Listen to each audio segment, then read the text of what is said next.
آج دنیا کے اوپر جتنے بھی مذاہب پائے جاتے ہیں، الہامی مذاہب، وہ یہ دعویٰ نہیں کر سکتے کہ ہمارے پیغمبر کی پوری تعلیمات اصل شکل میں ہمارے پاس موجود ہیں۔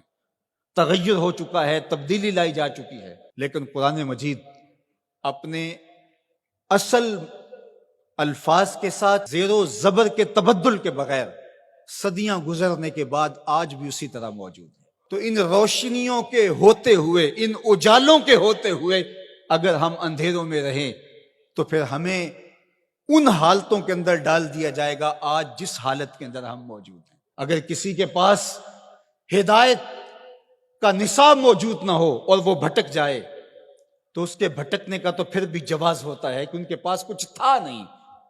ہادی نہیں تھا، راہبر نہیں تھا، اندھیرا تھا، چراغاں نہیں تھا، تو بھٹک گئے۔ ایک نابینا کسی کنویں میں گر جائے تو لوگ اس کو نکالنے کی کوشش کرتے ہیں، اس کو کوستے نہیں ہیں،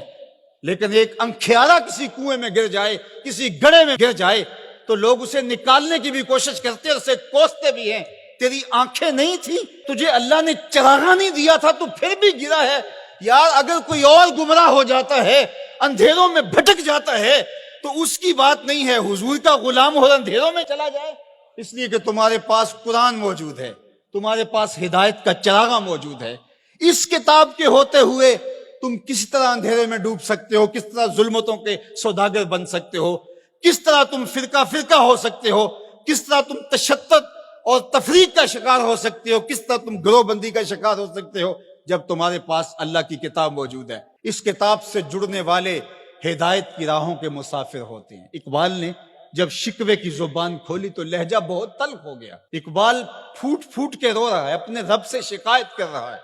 صفائے دہر سے باطل کو مٹایا ہم نے،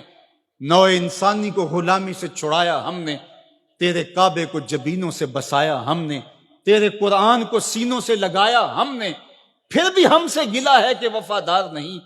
ہم وفادار نہیں، تو بھی تو دلدار نہیں۔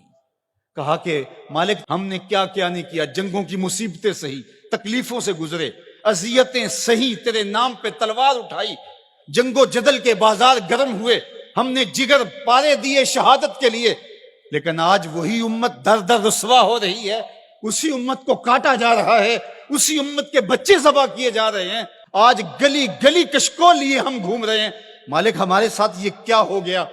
تو جواب آیا تو سارا نشہ اتر گیا۔ جواب انہی لفظوں میں صرف صیغہ بدلتا ہے۔ آواز آئی صفائے دہر سے، باطل کو مٹایا کس نے، نو انسانی کو غلامی سے چھڑایا کس نے، میرے کعبے کو جبینوں سے بسایا کس نے، میرے قرآن کو سینوں سے لگایا کس نے، تھے تو آبا وہ تمہارے ہی مگر تم کیا ہو، ہاتھ پہ ہاتھ دھرے منتظر فردا ہو، ہر کوئی مست مئے ذوق تن آسانی ہے، تم مسلمان ہو یہ انداز مسلمانی ہے، حیدری فقر ہے نئے دولت عثمانی ہے، تم کو اسلاف سے کیا نسبت روحانی ہے، وہ معزز تھے زمانے میں مسلمان ہو کر، تم خار ہوئے تارک قرآن ہو کر،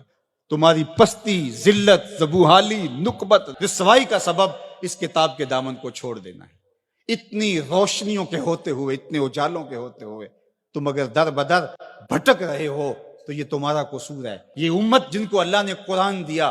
اور محبوب علیہ السلام کی احادیث بھی ہمارے پاس حرف حرف پہنچی، لیکن پھر بھی اگر کوئی اندھیرے میں ڈوب جائے تو پھر یہ اس کا قصور ہے۔ تو اس کتاب کے ہوتے ہوئے ہمارے دل زنگ آلود نہیں ہو سکتے، لیکن ہم نے اس کتاب کے ساتھ جو سلوک کیا، اس کتاب کے ساتھ ہمارا جو تعلق ہے وہ کسی سے مخفی نہیں ہے۔ یہ صرف کتاب ثواب رہ گئی ہے۔ جو کتاب ہدایت تھی، جس کا لفظ لفظ ہدایت دیتا تھا، حرف حرف زندگی بخش تھا،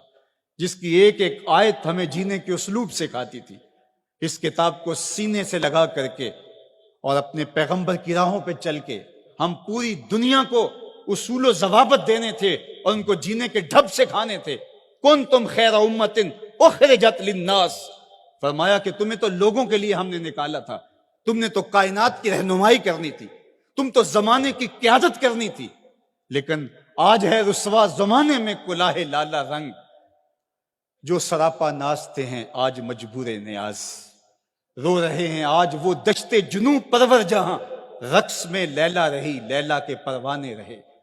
خیر تو ساکی سہی لیکن پلائے گا کسے، اب نہ میں کش رہے باقی نہ میں خانے رہے۔ آج ہم گلی گلی رسوائیوں کی داستان لیے پھرتے ہیں۔ پوری دنیا کے اوپر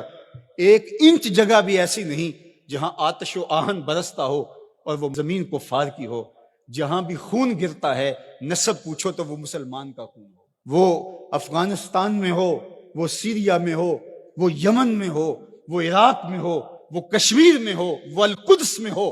جہاں بھی بہتا ہوا خون دکھائی دیتا ہے وہ اس امت مرحوم کا خون بہتا دکھائی دیتا ہے، اس لیے کہ ہم نے اس قرآن کو چھوڑ دیا۔ یہ ہمارے اعمال کی سزا ہے، بد اعمالیوں کی سزا ہے کہ آج دشمن کو ہمارے اوپر مسلط کر دیا گیا اور ہمیں رسوائی اور ذلت کے کار مذلت میں ڈال دیا گیا۔ لیکن افسوس یہ ہے کہ اس کے باوجود بھی ہم سنبھلنے کے لیے تیار نہیں ہیں۔